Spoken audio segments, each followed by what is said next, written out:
When I was first saved, when I was born again, I had a transforming experience because for me, I didn't have any human love. Before I was saved, I didn't really love anyone or anything. I was very dead to human affection. In the New Testament, there's prophecies at the end times saying that people will be, pretty much without human affection. Blasphemers and et cetera, et cetera. And there's a big list of pretty much characteristics that will be present in the end times, and we see it around us. And I was a prime example of that. Paul's saying, where he said, this saying is true, Christ came to save sinners, of whom I am chief. Well, I am chief. I actually was more of a sinner than most people in this world. I was more of a sinner than most, evil sinners in this world. I was worse than them. God saved me. So I was very dead to human love. But when I was born again, God gave me godly love, because the fruits of the Spirit is love. So God was filling me with His Spirit. So, of course, the love of God was one of those characteristics. And for me, that was very different. I had godly love for people. But for a long time, human love was still absent. It was being healed. The human love in me slowly was healed over a long period of time, over a few, maybe a few years. So, but God's love was strong in me from the beginning. So I really came to understand what godly love is. And I learned the difference between that and human love. The human version of love is, you love your wife or your husband if you're a woman, or you love your children, and that's a strong feeling of affection. It's an emotional, chemical attachment that's in your brain. And I learned that because I learned that the love God has for people is not simply an emotional, chemical attachment. It's a strong drive. It's a spiritual force. It's a spiritual love. It's something I can't really explain adequately in words. I apologize. With all the gifts He's given me to articulate His word, I cannot really describe it. But what I can describe is that godly love is something that drives you to action. Godly love is something that makes you want to do right by people. It does involve feelings, but it's less feelings and more a drive to do good by other people, to do good to them, to be merciful. For example, what good does human affection that people call love really do people if you don't feed somebody when they're hungry, if you don't have mercy on somebody when they need mercy, when they really need compassion? If you don't really show them compassion, how can you really love them? You might have affection towards them, but you're not really doing good by them if you don't really do what they need. You see, doing, action, works is what is how love is manifested. You see those who are suffering. You help them. That is love. You see, love is more how you treat people. See, listen, in the Old Testament, and even in the New Testament, Jesus teaching the law, it all hinges on loving God more than anything, and loving your neighbor as you love yourself. And yet, how is these things taught? How is it explained in the law of Moses? How is it explained by our Messiah? How did He teach love to His disciples? How did the law of Moses teach love for God and your neighbor to the people of Israel? They taught it by explaining what you do. For example, in the law of Moses, if your neighbor's donkey or oxen was wandering off and you knew it was theirs, grab it and give it back to them. That's a loving thing to do. If you, if somebody is caught stealing, then you make them repay what they've stole times 7. So it's love for your fellow man, and that its society is being blessed because those who steal are being taught not to steal because there's a consequence. And it's love for God because you're not promoting evil.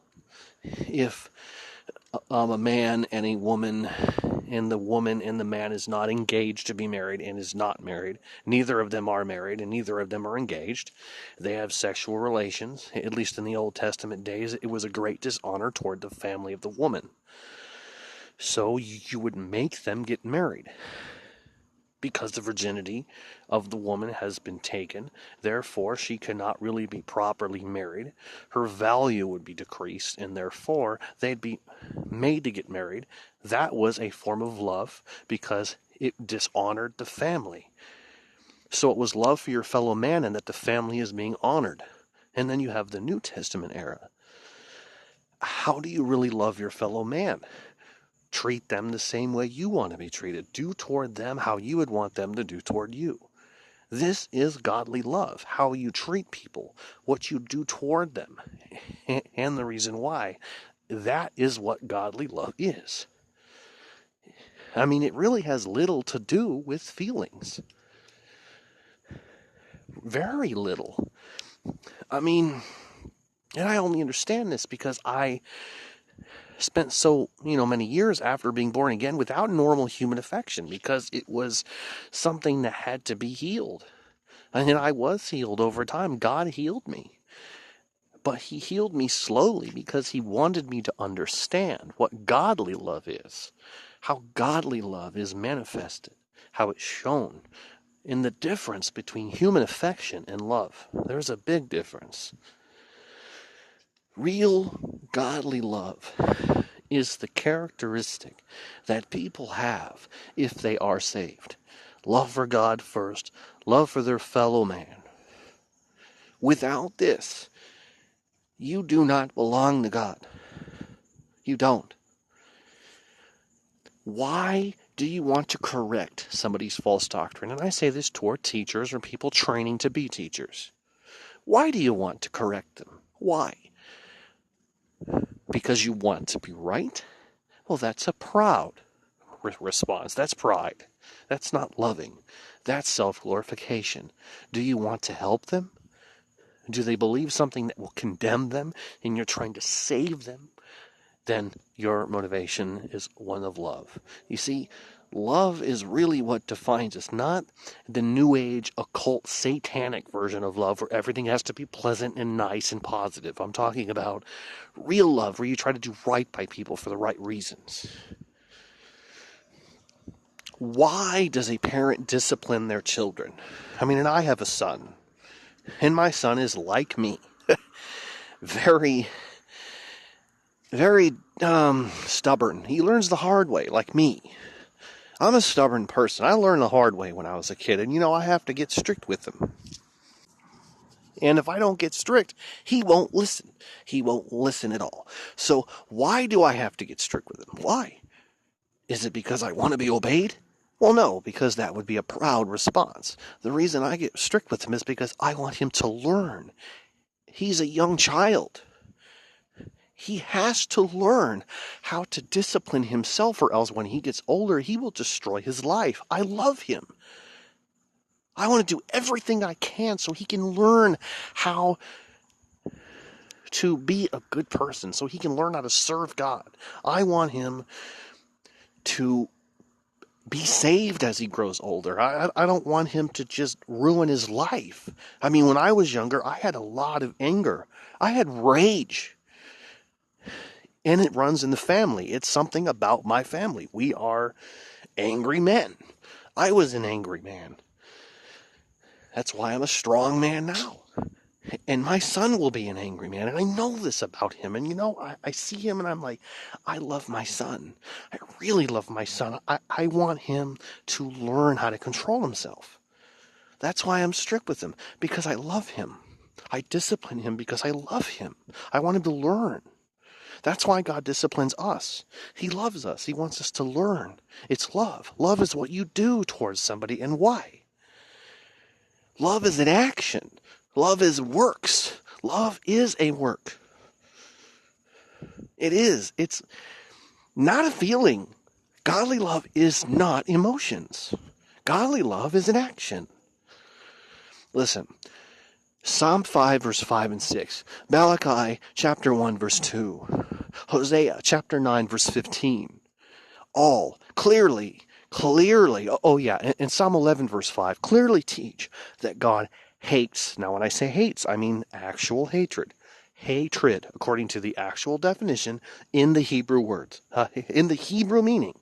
The actual Hebrew meanings means hatred. God hates people who love sin. Hates them. Hey, I understand this goes against everything you've been taught. So take a moment, pause the video, open a Bible, and read the scriptures I've mentioned, and look and see for yourself. I mean, by all means, hey, pause the video. I'll give you the benefit of the doubt, because you probably haven't heard it. It's in there. Read it. Okay, now that you've read it, look at the fact that it says God hates the sinner, not the sin. That's a feeling. That's a feeling. And listen, that was me. When I say me, I mean me, the one speaking in this video right now. I was hated by God. God hated me. That was me, by definition. I was not just a sinner, I was a really bad sinner. I was the chief of sinners. I was more of a sinner than most sinners. God hated me. He hated my guts. And yet he loved me enough to die for me and save me. God forgave me. God forgave somebody he hated and has forgiven me completely. And now I am his child. That is love. That is perfect love, where you can forgive and restore somebody you hate and adopt them as your own child. That is godly love. Godly love is an action, not a feeling. What shall we say then? Shall we say that we can live in sin however we want because we're under grace and not under the law? God forbid. How can you possibly live a life of sin? How can you possibly choose to disobey the Lord and love him? You cannot do that. You have to repent.